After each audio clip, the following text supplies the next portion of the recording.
नमस्कार। आज हम बात करेंगे रिपोर्टिंग पर।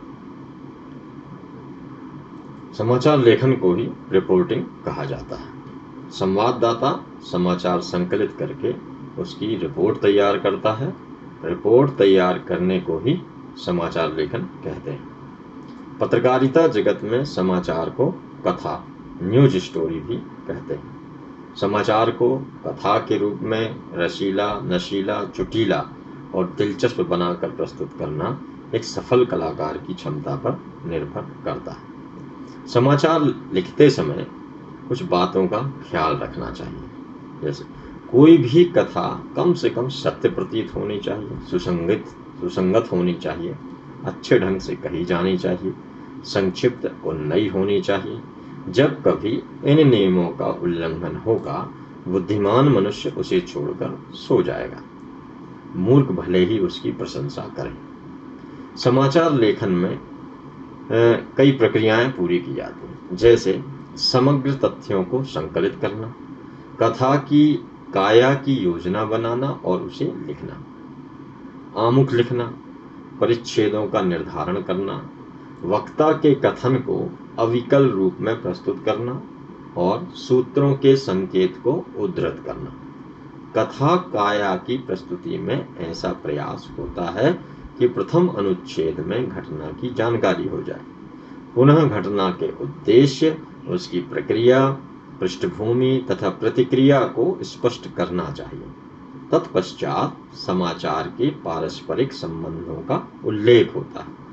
एल के डिकर के अनुसार इंफॉर्मेशन, सूचना, इंटेंशन, उद्देश्य, मेथड, प्रक्रिया, एडमिनिस्ट्रेशन, घटना की पृष्ठभूमि एवं प्रबंध और इंटर कम्युनिकेशन से परिपूर्ण समाचार ही सुबोध और सुग्राह्य होता है, जिसे संक्षेप में IIMAI के रूप में जाना जाता है। इंफॉर्मेशन, इंटेंशन, मेथड, एडमिनिस्ट्रेशन और इंटर कम्युनिकेशन, IIMAI।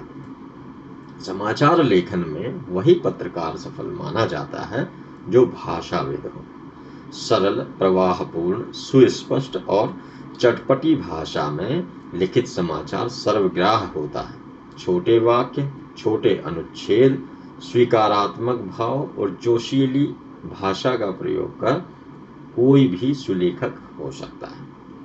आमुख या इंट्रो, अंग्रेजी में इंट्रोडक्शन का लघु रूप इंट्रो है, जिसे अमेरिकी पत्रकारिता में लीड कहा जाता है। हिंदी में आमुख या मुखड़ा इसका पर्याय है। 1880 ईस्वी के पूर्व पत्रों में कालक्रम से घटना का विवरण दे दिया जाता था।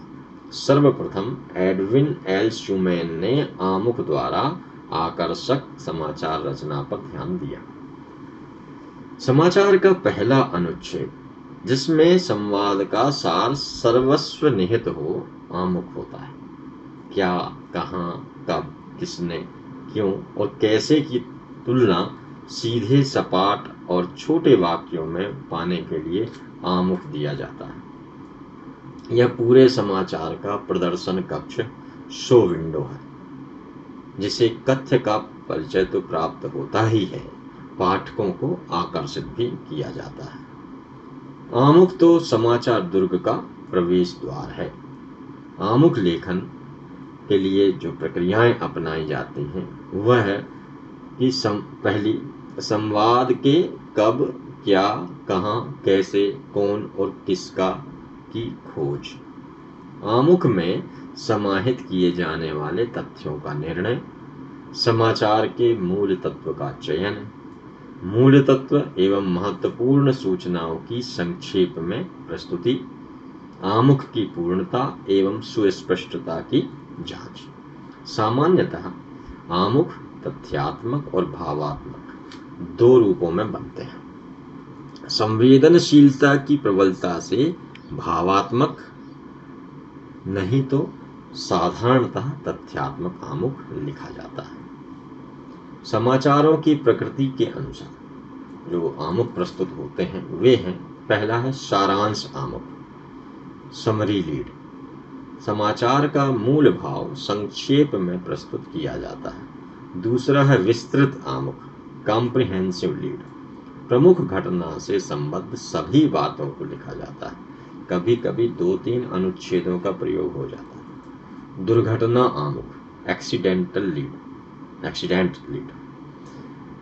घटना संबंधी आमुख में व्यक्तियों के नाम और अन्य विवरण सविस्तार लिखा जाता है। चौथा है पंच आमुख, पंच लीड। संवाद के सर्वाधिक महत्वपूर्ण घटनाक्रम को क्रमशः लिखा जाता है। पांचवा है आश्चर्यजनक आमुख, एस्टोनिशर लीड। बिना विस्मयादि बोधक चिन्ह का प्रयोग किए ही आश्चर्यजनक तथ्यों की प्रस्तुति की जाती है। अंग्रेजी में कहावत है कि well begun is half done, अर्थात यदि किसी चीज की शुरुआत ठीक हो गई तो समझिए कि आधा काम हो गया। इंट्रो लिखने में भी इस बात का पूरा ध्यान रखना चाहिए। इंट्रो लिखते समय भाषा में सारगर्भिता एवं संक्षिप्तता का विशेष ध्यान रखना चाहिए। एक आदर्श इंट्रो के बारे में कोई नियम नहीं निर्धारित किया जा सकता, पर ऐसी कोशिश करनी चाहिए वह आम पाठक को रुचिकर लगे और वह समाचार पढ़ने को मजबूर हो जाए। इंट्रो में समाचार का केंद्र बिंदु निश्चित तौर पर दिखाई पड़ जाना चाहिए। इंट्रो लिखते समय समाचार की विषय वस्तु को ध्यान में रखना बहुत ही जरूरी है। यदि समाचार दुखांत है तो उसकी भाषा में चुलबुलापन नहीं आना चाहिए। ठीक इसी प्रकार किसी हास्य व्यंग्य या मानवीय रुचि के समाचार का इंट्रो गंभीर नहीं होना चाहिए। इंट्रो लिखते समय समाचार के वजन एवं काया का भी ध्यान रखना चाहिए। इंट्रो की सीमा 2-3 वाक्य से 5-6 वाक्य तक होनी चाहिए। भारी भरकम इंट्रो अच्छा नहीं होता और वह त्वरित प्रभाव जमाने में भी असफल होता है। व्याख्यात्मक रिपोर्टिंग। व्याख्यात्मक रिपोर्टिंग को विश्लेषणात्मक रिपोर्टिंग भी कहते हैं। यह समाचार के सभी पहलुओं को स्पष्ट करने की एक शोधपरक विधा है। रिपोर्टिंग में व्याख्या अथवा विश्लेषण की प्रवृत्ति मुख्य रूप से 20वीं सदी में आरंभ हुई। 20वीं सदी के आरंभ से ही समाचार पत्रों की सामाजिक दायित्व की भावना का प्रदर्शन होने लगा था। द्वितीय विश्व युद्ध के पूर्व से ही फ्रांस में विश्लेषण रिपोर्टिंग का प्रचलन आरंभ हो चुका था। विश्व में लोकतंत्र की मजबूती और जनमत के निर्माण में समाचार पत्रों की बढ़ रही भूमिका के कारण व्याख्यात्मक रिपोर्टिंग के विकास में गति आई। परिभाषा। संडे न्यूयॉर्क टाइम्स के संपादक लेस्टर मार्केल ने व्याख्यात्मक रिपोर्टिंग को स्पष्ट करते हुए कहा है कि मेरी समझ में व्याख्या समाचार की गहरी समझ को स्पष्ट करना है। इसमें किसी घटना को अन्य घटनाओं से संदर्भित किया जाता है। यह समाचार में रंग, संपूर्ण वातावरण का समावेश, तथ्यों को अर्थ प्रदान करने वाले मानवीय कारक या संक्षेप में कहें तो तथ्यों की क्रमबद्ध प्रस्तुति और सबसे प्रमुख समाचार का अर्थ स्पष्टीकरण है। एक अन्य परिभाषा के अनुसार व्याख्यात्मक अथवा विश्लेषणात्मक समाचार वह समाचार है जिसमें किसी तथ्य का विस्तृत विवेचन किया जाता है। इसमें निम्नलिखित तथ्यों का विवेचन होता है, जैसे तात्कालिक कारण, घटना क्यों घटी; पृष्ठभूमि, घटना का कारण क्या था; प्रक्रिया, घटना कैसे घटित हुई; और निष्कर्ष, घटना का परिणाम क्या होगा।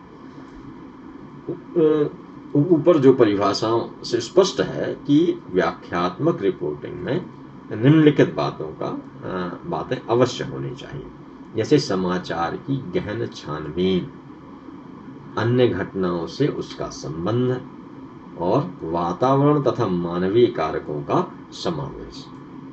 व्याख्यात्मक समाचार की संरचना। व्याख्यात्मक रिपोर्टिंग में घटना की व्याख्या क्यों को स्पष्ट करने के लिए की जानी चाहिए। पृष्ठभूमि का प्रयोग क्या को स्पष्ट करने के लिए, समाचार के विकास के ऊपर संपूर्ण अर्थ स्पष्ट करने के लिए तथा समाचार का समापन निष्कर्ष के साथ किया जाना चाहिए। निष्कर्ष में घटना के भावी परिणाम की विवेचना रहती है। इसे निम्नलिखित रूप से स्पष्ट किया जा सकता है कि पहले समाचार की भूमिका, फिर उसकी पृष्ठभूमि, फिर विशेषज्ञों की राय पर आधारित व्याख्या, और फिर अपनी व्याख्या, और निष्कर्ष या परिणाम। इस तरह आप आरेख बनाकर भी इसे समझ सकते हैं। व्याख्यात्मक रिपोर्टिंग की विशेषताएं। व्याख्यात्मक रिपोर्टिंग की जो विशेषताएं हैं, जैसे पहला, व्याख्यात्मक रिपोर्टिंग में तथ्यों की परिपूर्णता होती है। इतिहास, पृष्ठभूमि और भविष्य परिणाम का गहन विश्लेषण होता है। पत्रकार की रचनात्मक प्रवृत्ति की गहराई स्पष्ट होती है। पत्रकारिता के सामाजिक दायित्व की पूर्ति होती है, क्योंकि इसमें सूचना के सामाजिक, सांस्कृतिक, राजनीतिक और आर्थिक प्रभाव की विवेचना भी रहती है। व्याख्यात्मक रिपोर्टिंग में मानव कल्याण की भावना निहित होती है। व्याख्यात्मक रिपोर्टिंग पत्रकारिता को दीर्घ जीवन देने वाली विधा है। इस प्रकार यह स्पष्ट है कि व्याख्यात्मक रिपोर्टिंग न केवल सूचना के महत्व में वृद्धि करता है, बल्कि किसी घटना को समझने और उसका परिणाम अथवा प्रभाव जानने में भी मदद करता है। व्याख्यात्मक रिपोर्टिंग में सावधानियां क्या क्या बरतनी चाहिए? जैसे पहला है, व्याख्यात्मक समाचार लेखन संपादकीय लेखन से भिन्न होता है। संपादकीय लेखन उपदेशात्मक या सुझावात्मक हो सकता है, परंतु व्याख्यात्मक रिपोर्टिंग में केवल तथ्यों की व्याख्या की जाती है। इस बात का ध्यान रखना चाहिए। दूसरा है वस्तुनिष्ठता। निष्पक्ष समाचार की मूल विशेषता होती है। व्याख्या को विस्तार देते समय इस बात का ध्यान रखना चाहिए। तीसरा है तथ्यों की व्याख्या तार्किक आधार पर की जानी चाहिए। व्याख्यात्मक रिपोर्टिंग में अपना विचार नहीं देना चाहिए।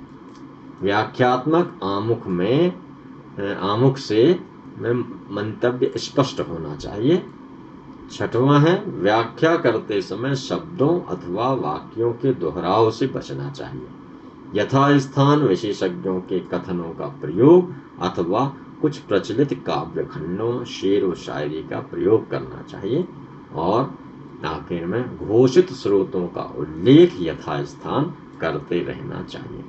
तो आपने जाना कि व्याख्यात्मक रिपोर्टिंग किस तरह से की जाती है, इसकी क्या विशेषताएं हैं, इसमें क्या सावधानियां बरतनी चाहिए।